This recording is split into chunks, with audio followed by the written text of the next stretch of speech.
আমরা গিয়েছিলাম ঘুরতে শুকতারা রিসোর্টে। শুকতারা রিসোর্ট প্রাকৃতিক সৌন্দর্য এবং সবুজ অরণ্যে ভরা। শুকতারা রিসোর্টে পৌঁছানোর পরে আপনাকে একটু উঁচু একটা টিলা বেয়ে উপরে উঠতে হবে।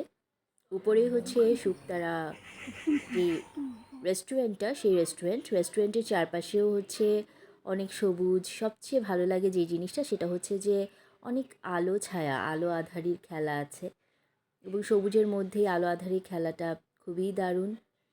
খাদিম চা বাগানের পাশে এই রিসোর্ট অবস্থিত।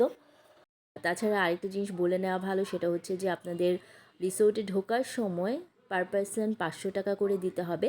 পরবর্তীতে আপনারা রেস্টুরেন্টে যে খাবার খাবেন, সেই খাবার থেকে 500 টাকা পার পারসন 500 টাকা কেটে রাখা হবে। এর মধ্যে আমরা আবার অর্ডার দিয়ে আইসক্রিম অর্ডার দিচ্ছিলাম, আইসক্রিম খেয়েছি লাঞ্চ করার আগে। আর খড়ম দেখছিলাম বাথরুমের সামনে। খড়ম দেখে খুবই মজা লাগলো আমার। খড়ম আমাদের বাড়িতে ছিল একটা, আমাদের বাড়িতে বলতে দাদনের বাড়ি। আমরা হচ্ছে অর্ডার দিয়েছিলাম মেক্সিকান চিকেন, খুবই ভালো লাগলো খেতে।